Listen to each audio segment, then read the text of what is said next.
All right, this is a new episode of the TED Talk, new week, and a really special returning guest to the show. And the reason this is a really special returning guest to the show is that this is probably one of the few people that could prove that coming over to the TED Talk is actually a trampoline for one's career. It's my neighbor, and country neighbor, not technically neighbor. We don't live in the same building, but in-game leader of the Falcons, North Macedonians, of course. Pride in Counter-Strike right now. kyxsan, thank you very much for coming over. Obviously, we did an interview before a couple months ago, right before the Shanghai Major when you were still part of Heroic. How are you feeling? I'm good, thank you. Thanks for inviting me. I'm happy to be here. Yeah, how are you doing? I am doing great. You know what? Something is changing. You're the second guest that is actually asking me what I am doing and how I am. I am fantastic, my friend. Really, that's Especially nice to when you're hear. here. Yeah, always puts a smile on my face. But I say we cut to the chase. Now, myself and yourself, we've done an interview that introduces who you are as a player and as a person, your road into going into Heroic, and obviously the way that you formed as a player and an in-game leader. So if the people watching want to check that out and know a little bit more about your story, they can head over. It's going to be the first part of the interview, or the first interview is going to be down in the description. Now we're going to focus on more recent history here, kyxsan. But I want to still go back in time a little bit. So obviously we're going to go before Falcons time.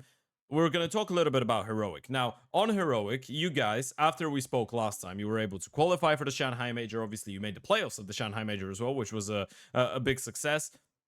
And it was a really good result. The one thing I want to ask you about that was, did you know right after the Shanghai Major was over, did you know that you were already leaving Heroic and that the lineup was not staying together? Or was it a possibility that you guys would stick as a five?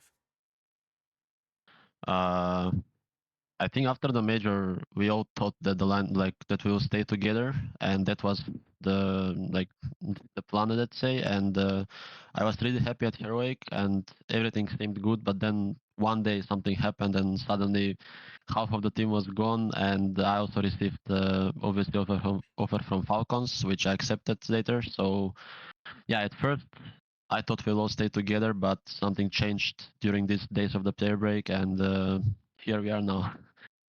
How would you describe your stay on Heroic and what you were able to do in a couple sentences now that it's all over? Because I think you do have really good memories and you still were in a pretty good relationship with most of the players. With obviously with half of them, you still were teammates on Falcons, but with the coaching staff as well, with the organization in general.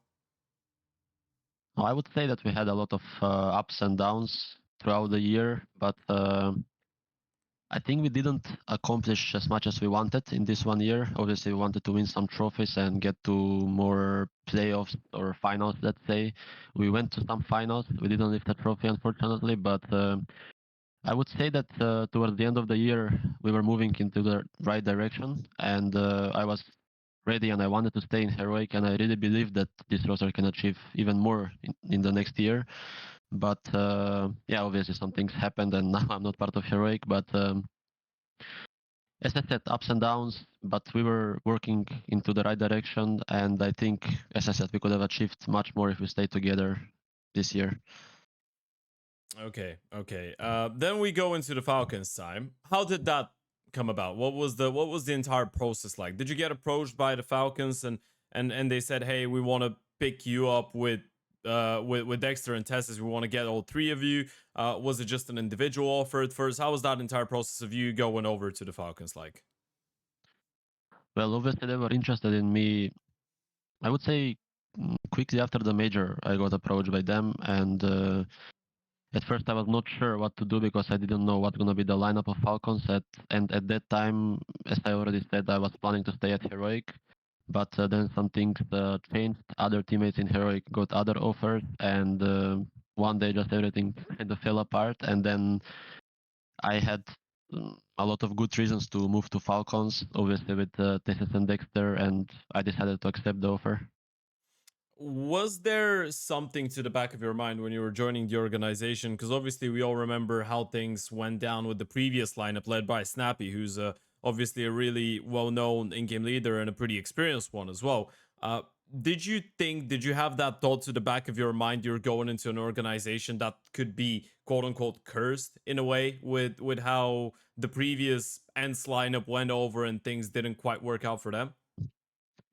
Well, obviously I thought about it a little bit, but I wouldn't call it like a curse, let's say. Okay. I just uh, I didn't overthink it too much because that was completely different lineup.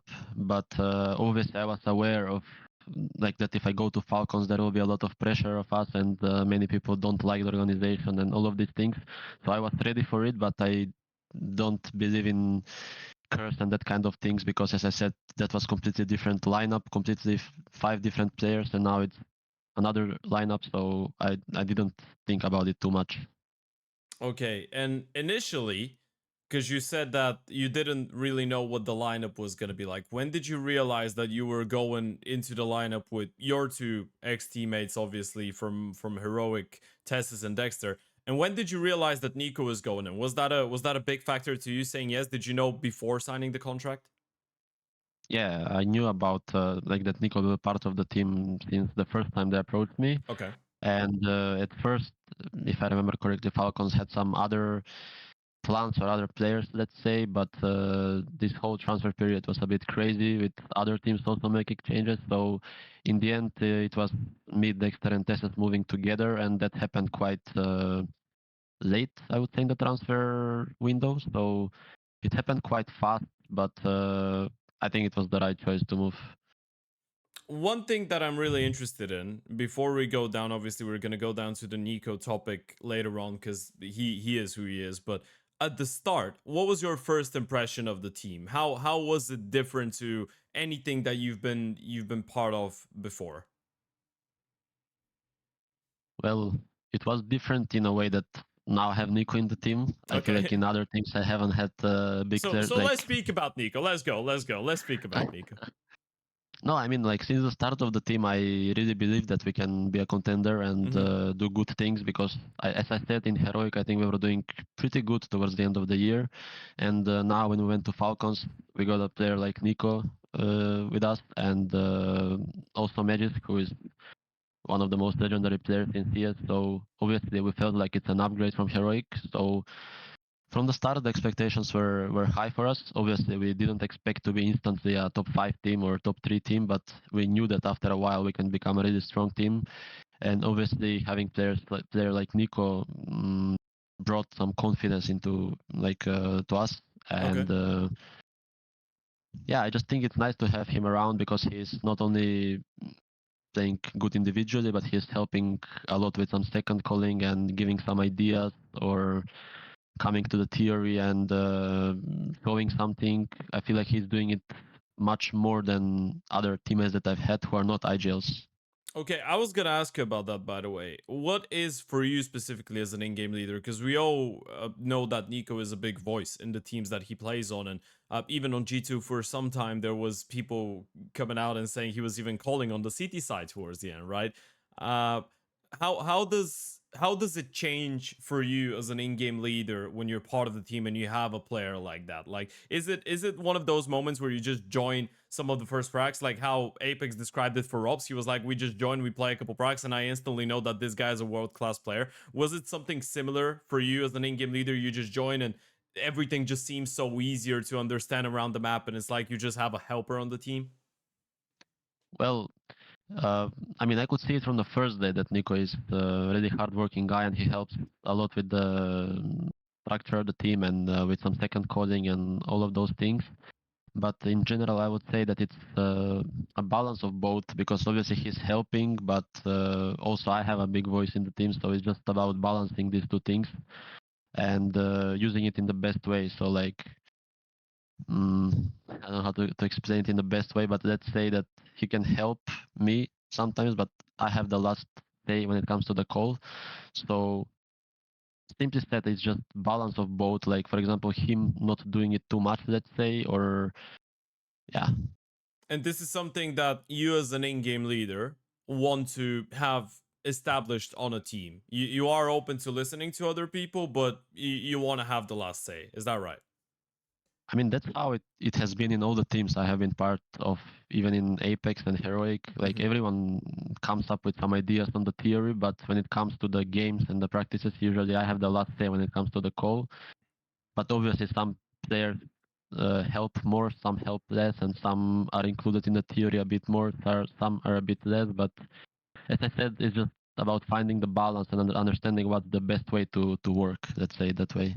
Okay, can you give us a little bit of a peek behind the curtain, so to speak? Who are the people involved in theory the most, outside of you and zonic, obviously, and the assistant coaches and analysts and etc. I mean, I think everyone is trying to come up with some things. Okay. Like everyone has the freedom to do it, and I think it should be that way because there's 5 people on the server, so it shouldn't be only 2 guys doing things and plays and 3 guys Sure. watching. It should be everyone doing something together.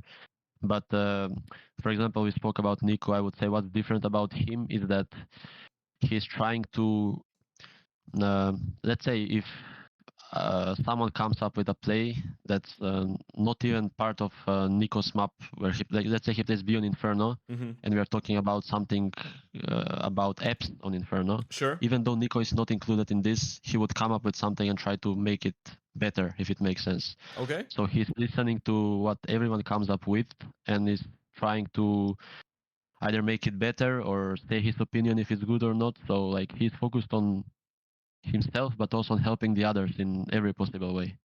Okay. That's a really good one to hear about NiKo, and obviously we're talking about one of the most legendary rifles in the history of the game. So it's nice to hear that you can feel that while you're on the server with him, and obviously it's gonna feel that way.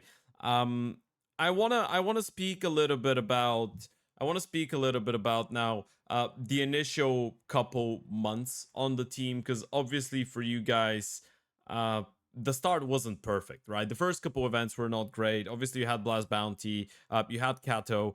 It felt like things changed slightly though in Cluj-Napoca, right? PGL was the first event where you guys made it to the final. Obviously, unfortunately, you lost that, but it was the first time when things started clicking. How was that experience from the inside for you? Do you feel like you just needed the time to get used to playing with each other a little bit more at the start, and you just slowly started showing progress as the time went further? Well, obviously, I think as a new team, I think we needed more time. I think that's the case for every team, not only for us. I mean, 3 of us were from the same team, from Heroic, but it's still a new team with completely new playbook and new structure. So obviously, we needed time. But one thing that changed a little bit in Cluj, I think, was that at the start of the team, everyone, like obviously, as I said, NiKo was helping a lot with the coding, and I feel like at the start people were relying too much on NiKo's coding on the city side. I would say that we struggled on the city side because everyone just waited for NiKo to come up with something. Obviously, people were helping sometimes, but in Cluj, I think everyone started to bring more ideas to help NiKo in some way, and that helped us a lot. Because before that, it's not like everyone was just silent and waiting for NiKo, but he was the one controlling most of the city sites. So when everyone started helping on all the maps, it became much easier for us in Cluj. And lately, I would say it's the same since we added m0NESY.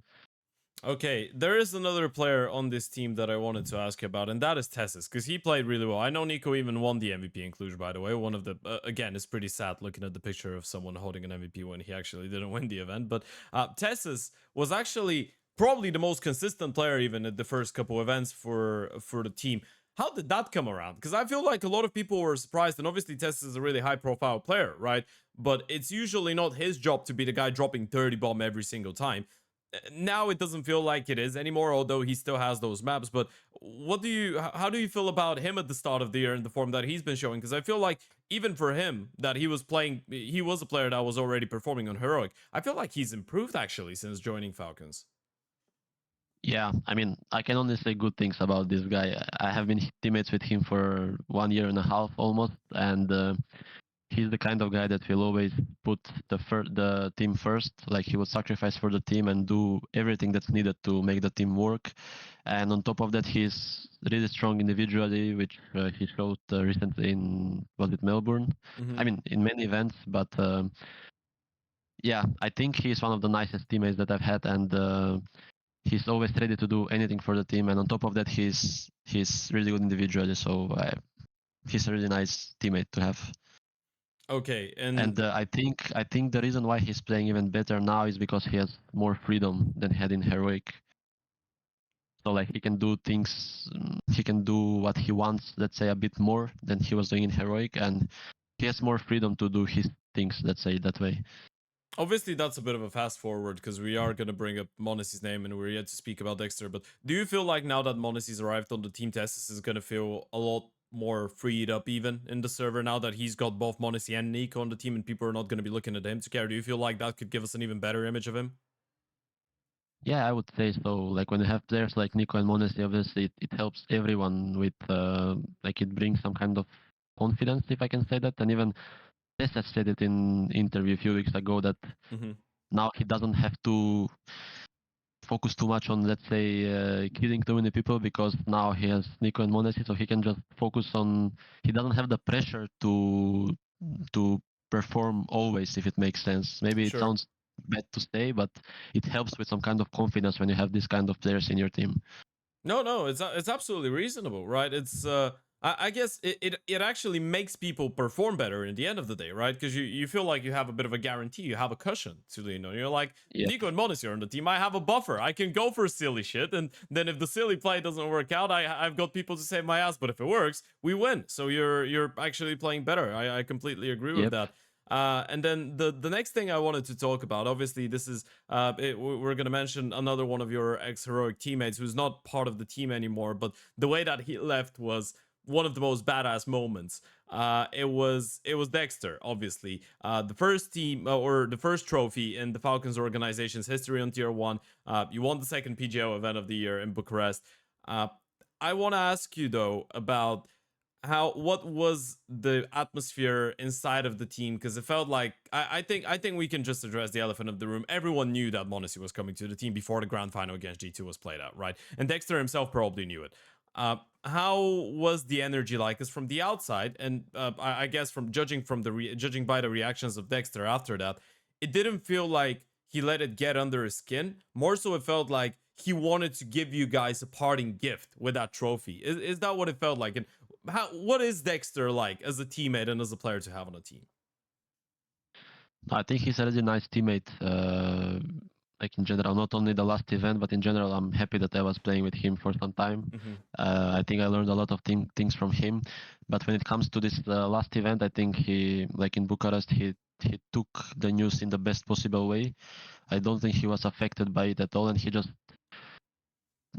took it as some kind of motivation, let's say, to prove people wrong, and like to prove that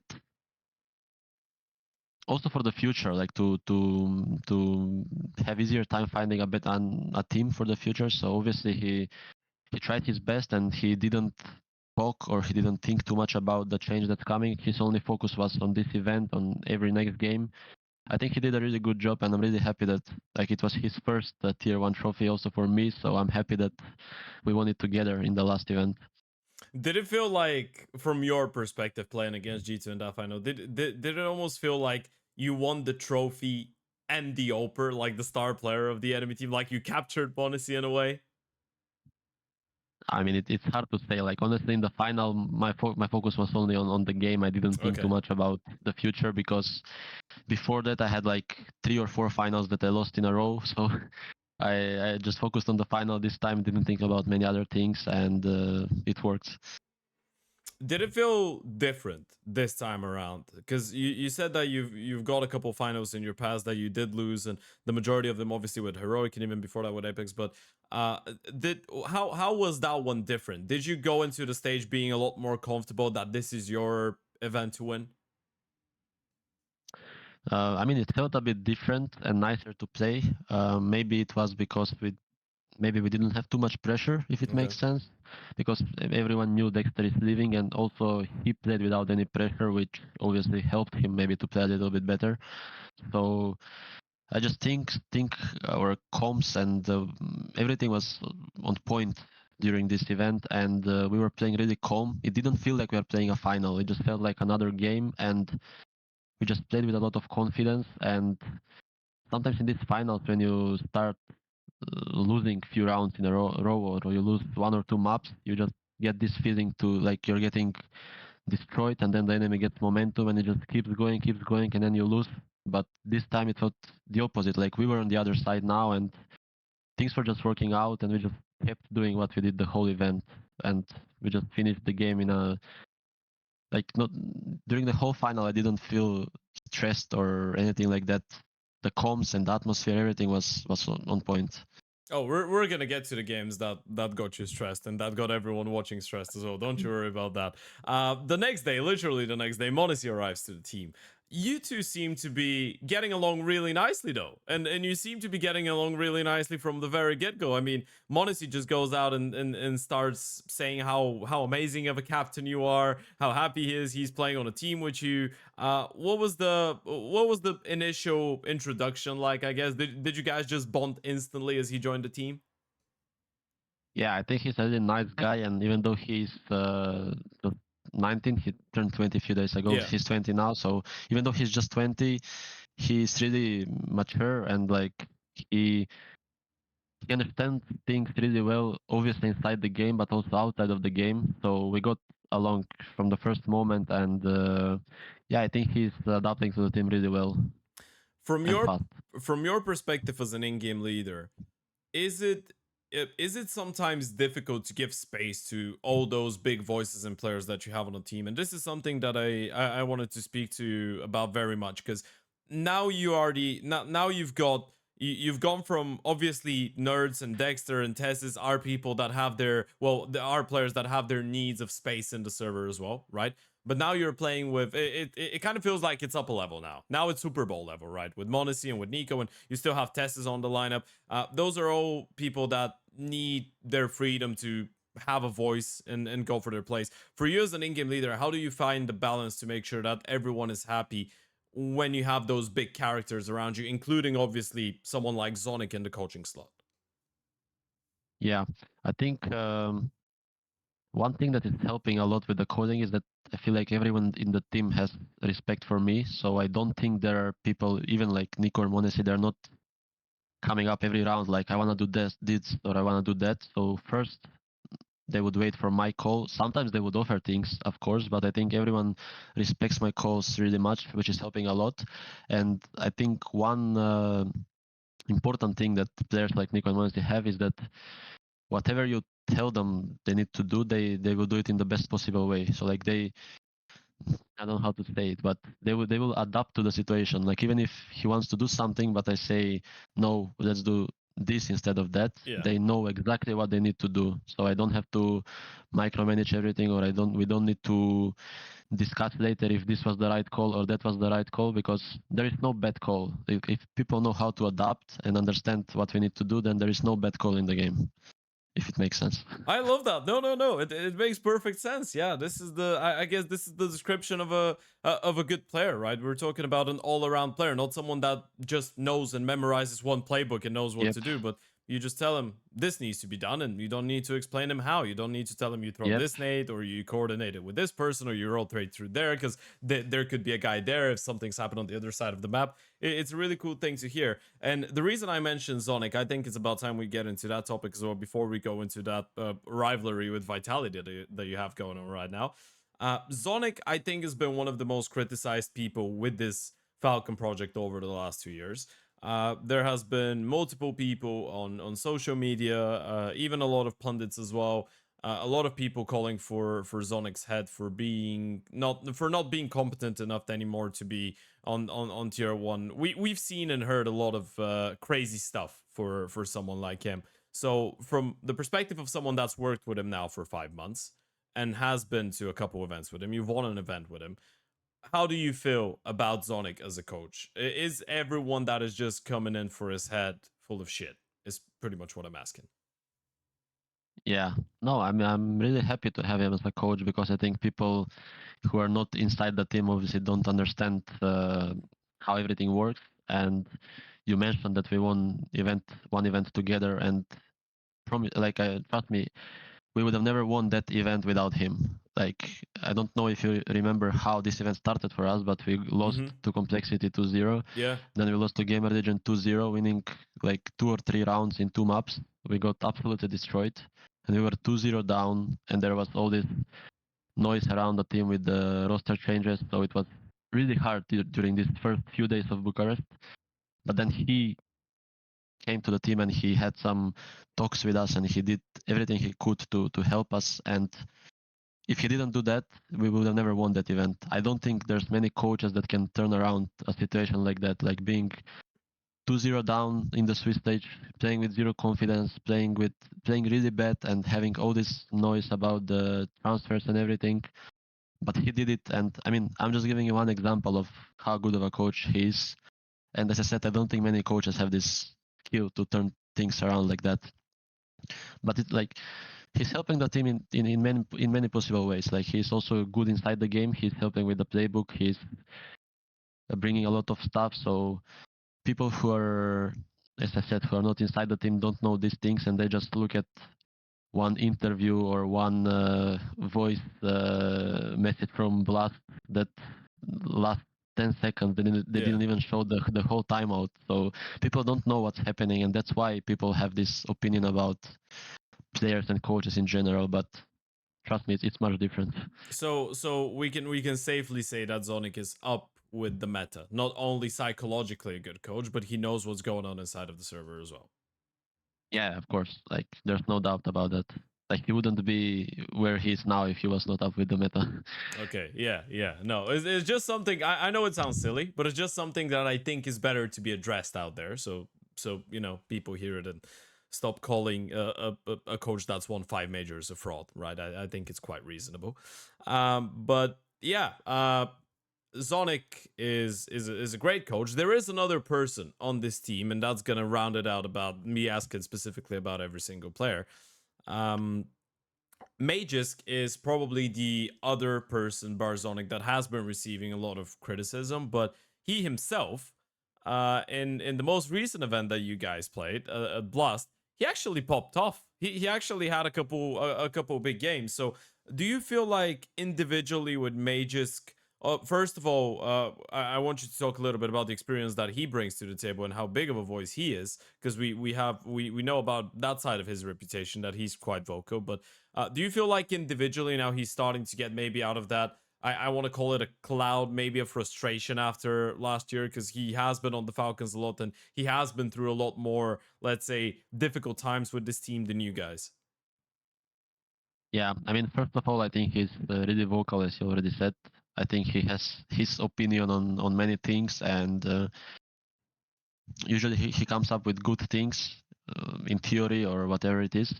But about his individual level, I think obviously he's also aware that lately he has not been playing like he was in the past, and that's something that he's been working on. I think one of the reasons is that why it's happening is because maybe he's trying to help the team too much. So like at one point he was I don't want to go into details, but he was responsible for creating some rounds for the game plans, Sure. which took maybe 1 or 2 hours of his time at the events. Which, if he used this 1 or 2 hours to play individually, maybe he would perform better. So there's some things that people again don't know, but obviously I think he's an amazing player to have, and he's helping a lot with the playbook also. And I think, as you said, he popped off at the last Blast event. I think from now on he would just. I think he's starting to play better individually, which should help the team in the future. I mean, so far it has been. Since you added m0NESY, you guys have been playing grand final after grand final after grand final, and the only nemesis you seem to have is Vitality, which is everyone's nemesis. But with that being said, I want to get into that really painful Melbourne grand final. Now, I'm not gonna ask you about. I'm not gonna ask you about how things got up to the grand final, how you got up to that. 12-6 point. The fact, obviously, everyone's watched the game. Everyone knows that you couldn't close it and you did lose it in multiple overtimes. The one thing I am interested in is why do you think you guys couldn't close it? After being able to look at it, where do you think you guys slipped? What was the biggest, I guess, lesson you could say that you learned after this matchup? This is a really hard question because I felt like this whole event, with some little exceptions, we played really good. And even though it was the first event with m0NESY, it was like our comps were good and we were doing our absolute best with almost zero practice. Mm-hmm. But when it comes to this the last map, I would say that we just played few rounds really bad. Like we had a few advantage situations, which if we have the situations 100 times, we will win them 99 times. Mm-hmm. But that day we lost 3 of them in the same map, so obviously that didn't help. But I just think it came down to the little details. Like we lost one 5v3, I remember. We lost one 3v1 to Zaiwu, and it was just about some little decisions in these last few rounds of the game that costed us. But I still think we played really good and we were fighting. Like the game went into overtime and we were down 3-0 at one point and we won 3 rounds on this side. So we did our best, and I would say that I think we deserve to win that final. If you consider everything that happened, that we had almost zero practice and we still managed to make it to 5 maps and be that competitive with Vitality. Mm-hmm. Obviously, I think the next final we played in Blast, they deserve to win because we didn't play even close to what we played in Melbourne. So I would say that in Melbourne we deserve to win, but obviously it's not always like that in CS. If you can't win these clutch situations like 5v3s and 3v1s, then obviously you don't deserve to win. Maybe. What is the team talk after a loss like this? Do you guys just instantly go into a room together and just discuss, or you just spread around, you let everything cool off, and then you speak about the situation on the other day? How do you handle something like that? I mean, usually after every game we have like a talk, and it was not different in the grand final, even though it was painful.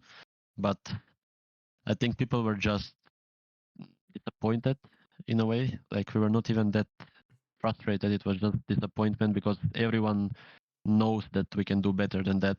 Losing this 5v3s and 3v1s and XVX situations that usually we would win, but on that day we lost, as I said, like few of them, and kind of everyone knew what the mistake was and what they did wrong. So it was just we were just disappointed of how we played these few situations. But in general, we were like, if we talk about the whole event, we were really proud of what we did with the limited practice we had with m0NESY.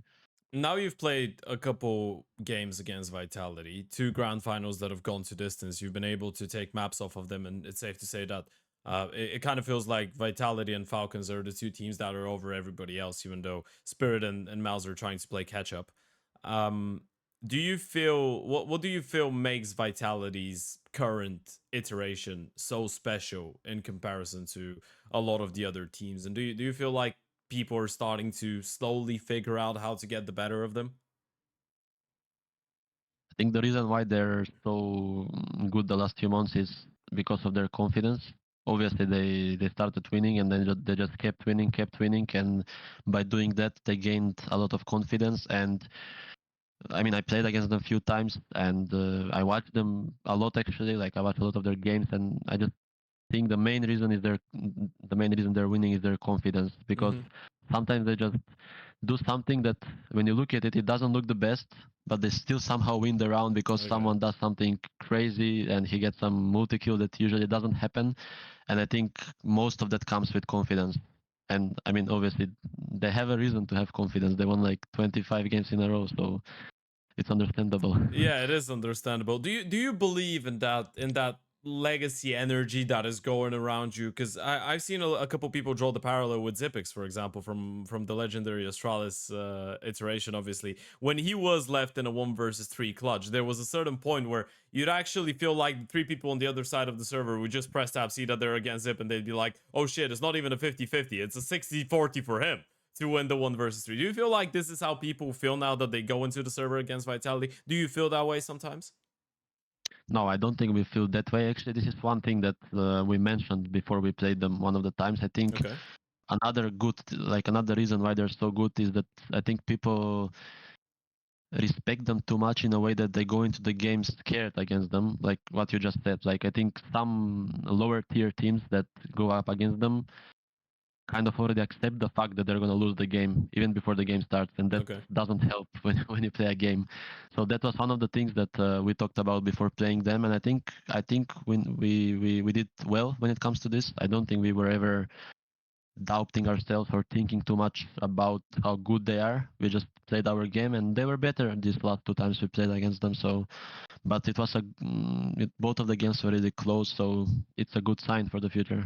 Are you hopeful that you're gonna be able to deny them their dream era by stealing the major away? You feel like this is gonna happen? You feel it's possible?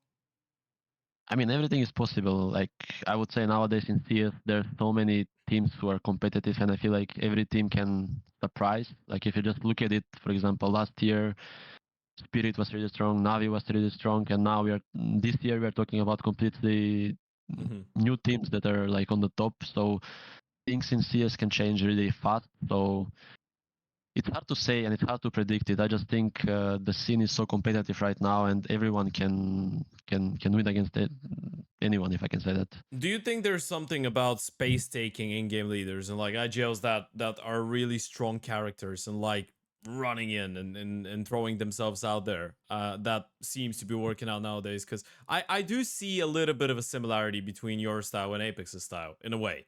Do you see that as well? Do you feel like this is this is how things are nowadays? I guess on the top level for IGLs, what is the best recipe for tier 1 in-game leader right now? I mean, it's hard to say because it also depends what kind of players you have in the team. Okay. So if you have like 3 ultra aggressive players and you're the IGL, obviously you need to be a bit more passive maybe, or the other way around. So I think it also depends on the team and what kind of teammates you have. But when it comes to me, I think it's a bit easier for me to call when I'm doing these dirty things, like going in first and maybe sacrificing and dying because Sure. I'm in the action and I see what's happening You in the know, center of the you map, let's realize what say. And type of space you've created. yes, and Okay. then it's easier to call from there. Okay. But as I said, there's different kinds of IGLs. There's some IGLs who like to support more and hold nades.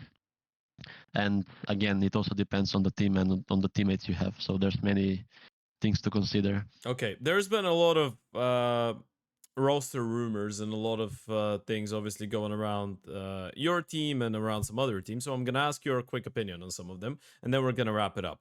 Now, I won't ask you if kyousuke is going to the Falcons. This is the vanilla. This is too obvious. What I will ask you is, have you had the chance of watching the kid play, and do you think that the hype is justified? Honestly, I haven't watched him too much. I've seen some highlights maybe, and I watched maybe 1 or 2 games of him, so not that much. But obviously, I think people have a reason to believe that he'll be a really good player because I guess he reminds people of Donk, just coming through the academy and just having 130 rating or whatever it is and destroying everyone in tier 2, tier 3. But yeah, I think there's a really good reason and like why people think he'll be the one for the future. Okay, what do you think about Simple on FaZe? Do you think that he can come back? What was your reaction like when you saw the news? I was really surprised. Actually, we were with m0NESY going to the airport and we just saw the news and we were like, what is that? And like it was, I think nobody knew about it, and that's why people were surprised because it was really unexpected. I mean, it's hard to say because he hasn't played for a while now, but at the end of the day, it's simple, so anything is possible. So you do believe that Simple being Simple, if he really wants to be back to tier 1 level and he's willing to put in the work, can still be a really good player. I think he can. Like he's done so many good things in the past that I don't think it takes much for him to just do his things and play great. Okay, okay. And then lastly, just to wrap it up, because I did, by the way, and I'm gonna apologize, I did promise kyxsan before we started this that this was gonna be a much shorter interview. It still ended up being 40 minutes. It's yeah. This is a lesson, by the way. Don't believe me when I tell you it's gonna be a short one, because there always is things to talk about. But if you had to draw a parallel, draw a line, and compare kyxsan as an in-game leader in person from 1 year ago when you were on, I guess, a couple months into joining Heroic, and you yourself now, kyxsan now, on the 12th of May 2025, what would the main differences be as a player and as a person? Ooh, I was not ready for this one. Yeah, we're going in the philosophical angle here. I would say that I'm a bit more vocal now, and I'm a bit more, how to say, decisive, if I can say that. Okay. So when I come up with something, usually I have a good reason why I want to do something, and it can be a strat, for example, or whatever it is. And yeah, like as I already mentioned before, just people believing in me and in my code just helps a lot and makes me keep doing these things even more. Okay, I think that's a good answer. We go with more assertive, more confident, and feeling really good as an in-game leader. And lastly, you are going into Dallas right now. That is going to be a bit of a warm up for you. How do you feel about that event? Do you feel like a nice little cheeky trophy before the major kicks in? I mean, I hope so. I mean, last year in Dallas we went to the playoffs and it was incredible to play in the arena. So I hope we get at least into the playoffs. And I mean, why not go all the way? Mm-hmm. We've been playing good since we added m0NESY, and obviously now we will have 1 week of practice before Dallas, so things are looking even better, I would say. So let's hope for the best. Okay, we are hoping for the best. Uh, I want to thank you very much for joining me once again. It's been an absolute pleasure. And again, the one reason I am sad about this is because we can probably have an even longer chat. But it was an absolute pleasure. Final message to everyone that is supporting you and the team, and will be supporting you and the team in Dallas and at the major. I mean, first, thanks for inviting me. I'm happy to be here, and thanks for everyone who is watching our games. Hope you keep watching and keep supporting Falcons. Thank you very much, folks. Hope you enjoyed the conversation. That was kyxsan from Falcons. And obviously, we could probably roll this one back again in a couple months or a couple years if there's other things that are worth talking about. But I'm sure there will be a lot of them. Hope you enjoyed the interview. Of course, as always, make sure you let me know in the comments. What do you think about? You know what? I'm gonna throw in a curveball. What do you think about Falcons' chances of picking up the major? I want to hear your opinion down below. And of course, if you have any suggestions about people that you might want to see me talk to, you can also leave those in the comments below. But yeah, that being said, thank you for being with us. Wish you all the best, and we'll see you soon again. Bye bye.